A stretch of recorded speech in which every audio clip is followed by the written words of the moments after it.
congratulations po. Congrats kay Maestro 21 TV. Congrats. Siya pong pinanghalpon na Best Reactor.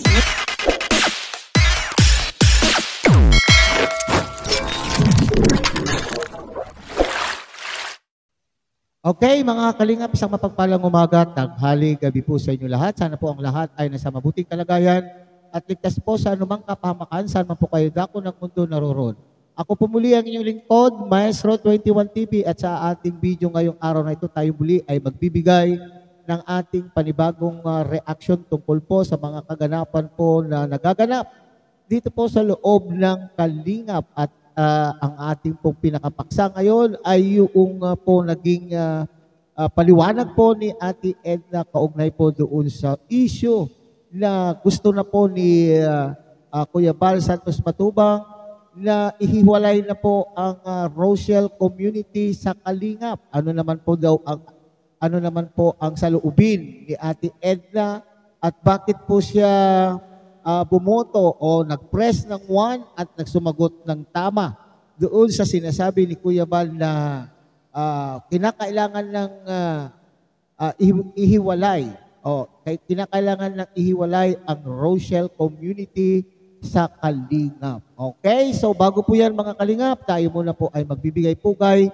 sa ama at founder po ng Kalingap, Kuya Bal Santos Matubang. At ang kiligin natin, Ate Edna Vlog, Kalingap Rob, Kalingap Dan, Kuya Brooks Vlog at Ruel of Malalag. At siyempre, kung bago lang po kayo sa munting channel na ito, sana po ay inyo rin pong tangkilikin sa pamamagitan po ng pag-like, share, and subscribe. At tuloy, pindutin na rin po ang notification bell.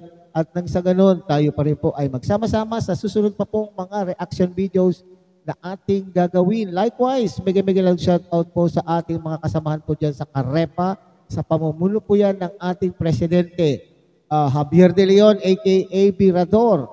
At tagkilikin din po natin ang mga masisipag, matsatsagang mga Kalingap partners na nakatalaga po sa iba't ibang Kalingap landing pad na mayroon po tayo dito sa ating bansa. At sa inyo rin pong mga Kalingap subscribers, solid supporters, and organic sponsors. Mega lang shoutout po sa inyo lahat. Ganon din po sa ating mga kapatid po dyan sa Team Siomay ng Kalahi Community at ng buong Kalahi Community. Okay? So, bago po tayo magpatuloy sa ating pagbibigay ng ating komento, opinion, kuro-kuro at reaksyon tungkol sa nasabing paksa, ay tunghayan muna natin mga Kalingap ang video clip po na ating kinuha po sa live po ni Ate Edna Vlog, kung saan ay pinapaliwanag po niya yung kanya pong side o kung ano po yung dahilan bakit bumoto po siya ng 1 para humiwalay na po ang Rochelle community sa Kalingap. At kasi dito mga Kalingap lumalabas, sinasabi po dito ni Ate Edna Vlog na parang sa lahat ng bumoto po ng 1 at nagsasabi ng tama doon sa sinasabi po ni Kuya Bal ay medyo pinag-iinitan. Maraming mga negatibong komento ang natanggap po ni Ate Edna at hindi lamang po siya kundi pati na rin po ang mga nag-press ng 1 nung panahon na yon sa live po ni Kuya Bal. Okay. So, tunghayan natin mga Kalingap. Ang thumbnail ko po dito guys ay, ayan, walang BFF. Siguro alam niyo na kung tungkol saan po yung atin pong tinutukoy dito. Walang forever. Walang forever. Ibig sabihin, lahat ng bagay po ay may hangganan, lahat ng bagay may katapusan.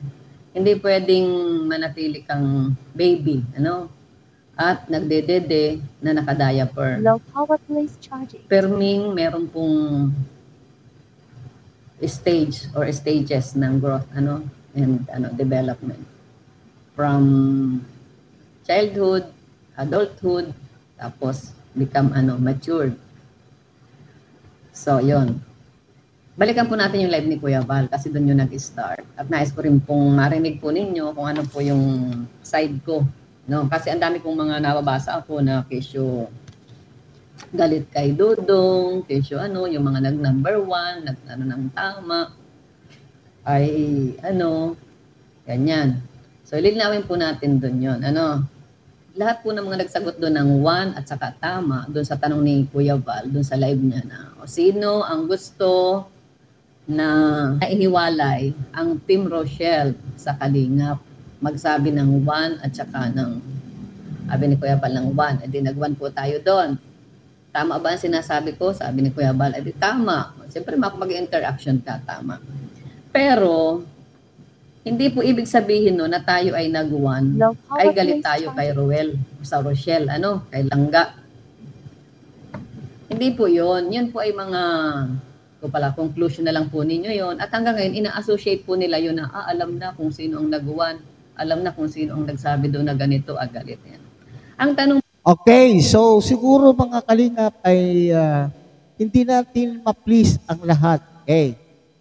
Siyempre, nasaktan po sila sa mga na-supporter po ni Dodong Ruel at kung sa Rachel Morales ay siguro intindihin din po natin na siyempre sa ngayong panahon na ito ay hindi pa po nila maarok kung ano talaga yung gustong sabihin ni Kuya Val at namamayani sa kanilang puso yung kanila pong pagkakaintindi at pagmamahal kay sa Rochelle community na parang siyempre parang akala mo kasi ay pinagmamalabisan o tama yung sinabi po ni Ate Edna na parang ang isip nila ay inaapi. Okay, inaapi So siguro sa panahon na ito ay ganun pa rin, ganun pa lang po ang kanila pong nararamdaman. Pero dadating po siguro naman po ang panahon na marirealize po nila kung ano po yung talagang layunin ni Kuya Val at ano yung dahilan bakit kayo ay pumindot ng 1 at sumagot ng tama doon sa katanungan po ni Kuya Val. Okay? tanong po doon, sino ang gusto na ihiwalay ang Rochelle sa Kalingap? Ayan. O syempre ako gusto ko. Di ba? Tama. Gusto ko. Lahat, simula pa ng nakailang tanong na yan si Kuya Val, talaga ang side ko, gusto kong ihiwalay ang Rochelle. Pero ang tanong doon, pero hindi ibig sabihin po doon ay galit tayo kay Ruel. Okay, tama po yan mga Kalingap ha. Maliwanag yan. Sa Rochelle community. Kasi ang tanong, yung gustong ihiwalay. Oh. O yun. O ano masama doon na gusto natin na pabor tayo? Kung ang tanong ay sino... Pabor po siguro ni Ate Edna, doon sa dulo po ng ang video ito mga Kalingap, sinasabi, kaya po pabor si Ate Edna kasi tama po yung sinasabi din ni Kuya Val na talagang nakakitaan na po ng potential na maging leader. Kung baga ay hinog na daw po itong si Ruel of Malalag upang mamuno sa kanyang sariling komunidad at mayroon na po silang sariling mga supporter, mayroon na po silang sariling mga sponsor at nang sa ganun kung sila po ay humiwalay ay pwede na po silang gumawa ng sarili po nilang rules and guidelines na hindi na po kinakailangan pang sumunod sa rules na ipinapatupad po ng Kalingap under kay Kuya Val and Kalingap Rob. Yun po yung aking pagkakaintindi dito mga Kalingap ha. So, kaya po siguro sinasabi ni Ate Edna na pabor siya kasi napakalaki na. Okay, pakinggan po natin yung iba pang paliwanag na kung bakit pabor po si Ate Edna na ihiwalay ang Rochelle community. Sa inyo, ang galit kay Ruel at sino sa inyo ang hindi mahal si Ruel, kasi ganoon yung mga ini-issue ay issue hindi mahal, isa api o ganyan. Kung ang tanong ay sino sa inyo ang galit kay Ruel, press 1. O hindi ako mawan dun. Tama. O di ba? Sino sa inyo ang ang umaapi. Tawag dito yung hindi mahal si Ruel. Sino sa inyo ang nang-aapi dito kay Ruel? Kasi ganun yung mga comment po. Hindi ako mawan, hindi ako masabi na tama. Oo. O naintindihan niyo po guys? So lahat po nang nagsabi doon ng 1, hindi lahat nang sabi doon na tama yung sinasabi ni Kuya Val ay galit. Ang tanong po doon, sino ang gustong ihiwalay? O ngayon, sasagutin ko, bakit ako nagsabi ng 1 at bakit ako nagsabi ng tama? O di ba? Kasi parang pati si Ruel parang may tampo na rin doon sa mga Wow. nagsabi ng 1. 'Di ba? Doon sa live niya. Sabi niya, di naman na kailangan humantong pa doon sa mga pa-press 1 na yan, pa ganyan-ganyan. Ay pa, parang nagyan tuloy si Ruel doon sa mga, at saka lahat ng nagla-live. Kahit doon sa live ni ni Alex Librada, yan, di ba? Ang title niya, alam namin kung saan kami nagsimula. Okay, so title pa lang po ng live po na yun, mga kalingap. Gusto ko lang po magbigay ng komento. Alam namin kung saan kami nagsimula. Okay? So para bagang nagpapasaring din po yung nag-live na yon na sinasabi, hindi nyo na kailangan pang ipaalala sa amin kung saan kami nagsimula. Di ba? Yan po yung aking pagkakaintindi po rito. So pakinggan natin muli. Parang akala mo na po ay mga may hugot na kumukha na inaapi, nakala mo na kung anong ginagawa sa kanila ng kalingap. Wala po, walang doon. Huwag na nyo lagyan ng negative yung gano'n na kasi ito po ay major decision na ginagawa ni Kuya Bal. Alam nyo po, kung kung makukuha nyo lang yung gusto ni Kuya Bal, ay naku, ang ganda. Dapat kasi nasunod kayo kay Kuya Bal. Kasi simula kaya kayo naging lahat, ito general ito hindi lang si Dodong lahat ng plano ni Kuya Bal ay lahat yan sa ikabubuti ninyo ng lahat. Kaya kung nasunod lang kayo, mas maganda. Bakit ako nag-1? Bakit ako nag-1? At saka bakit sinasabi kong tama yung sinasabi ni Kuya Bal? Explain ko po sa pamamagitan ng example. Ganito po yan. Ang pag-partner sa Kalingap, ang Kalingap po ay para tayong isang family, di ba? Isang pamilya. Meron tayong mga anak, pinalaki natin, isinilang natin, di ba? Pinagbuntis, sinilang, tawag dito, pinadede, hanggang siya ay lumaki. At hanggang siya po ay makapag-aral, makapagtapos, at nung maka-acquire na po siya ng knowledge, at siya ay qualified na, siya ay maghanap ng trabaho, at siya ay kumita sa kanyang sarili na hindi na siya aasa sa kanyang magulang. So, ganun din po yung Kalingap. Ganon. At siyempre, bilang mga magulang, masaya tayo na makita sila na sila ay nag-improve, na sila ay nakakalakad na sa kanilang paa, sariling paa, na hindi na sa atin aasa, di ba? So yun po ang pinaka major reason kung bakit may Kalingap. Kung bakit si Kuya Bal ay nag-invite ng mga vloggers para matulungan sila na kumita para sa kanilang sarili. At kapag kayo ay pwede nang magsarili, kayo ay aalis na. Kayo ay magsasarili na. Kayo ay ayusin na ninyo yung nyo. Hindi yung habang buhay kayong nandito sa lighthouse, habang buhay nandito kayo nakadepende. Hindi kayo habang buhay nakadepende sa magulang ninyo. Kapag kayo ay napaaral na at nagkaroon na kayo ng trabaho, abay, kusar na. Diba? At pag kayo kumikita na, abay, tumulong kayo sa inyong magulang. Ganun lang rin po yung Kalingap. Guys, makinig kayo ha. Hindi ibig sabihin kapag kayo humiwalay na sa Kalingap, putol na ang lahat, di ba? Ang anak natin, kapag sila'y umalis, hindi na ba natin sila anak? Di ba nawawala yun, di ba? Yung relasyon mo bilang anak at magulang, di man yun nawawala. Ang nawala, yung dependency. Na hindi ka naaasa sa iyong nanay, na may anak ka na't lahat, may apo na, si nanay mo pa rin ang naglalaba, si nanay mo pa rin ang nagpapadede at nag-aalaga ng mga apo mo, at kayo, text lang dyan.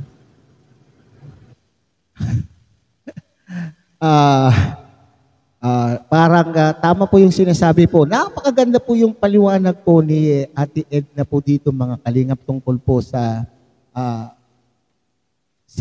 issue na ito, mga Kalingap pa. So parang isang pamilya nga, totoo po naman na parang ang Kalingap ay parang pamilya na noong araw ay kayo ay si Kuya Bal ay nag-imbita po ng mga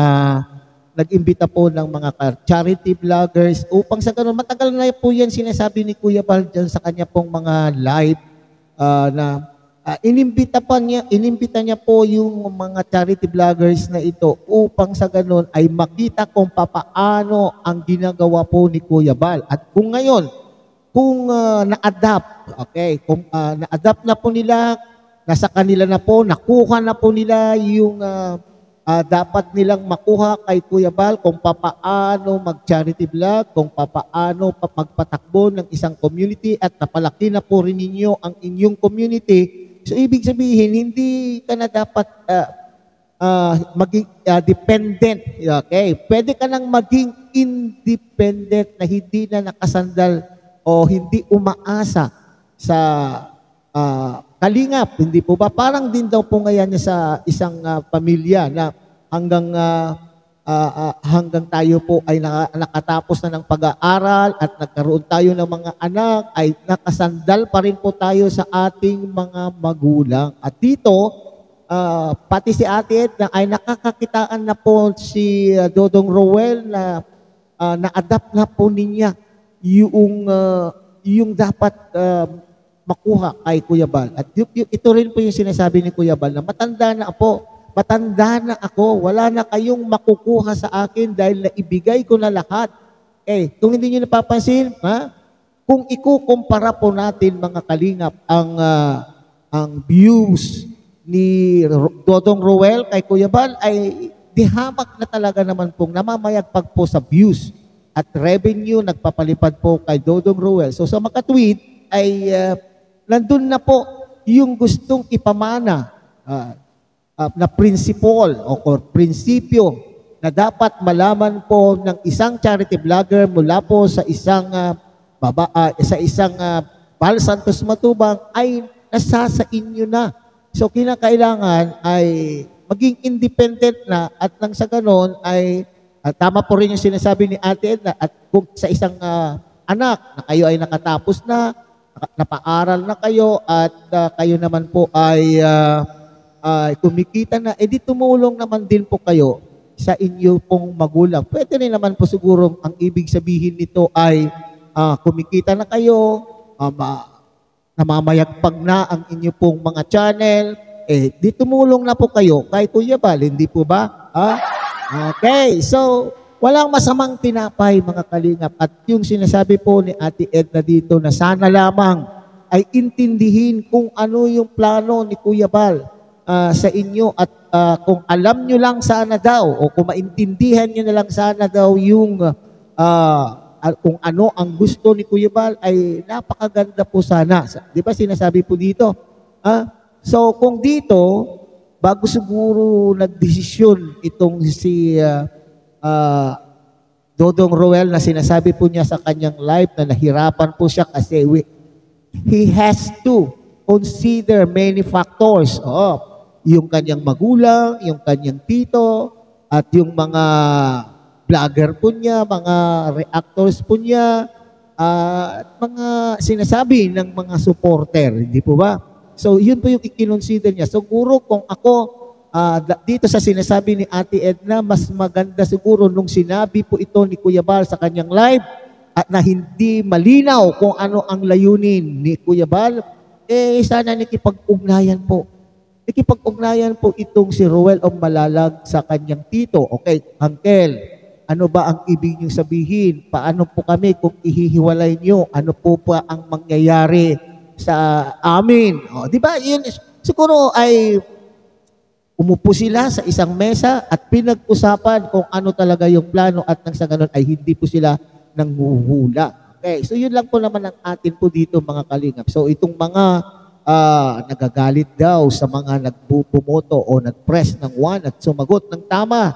At damay na po yan si Ate Edna. As usual, ay siya rin po ay nababas, ay intindihin yung mabuti, mga kalingap.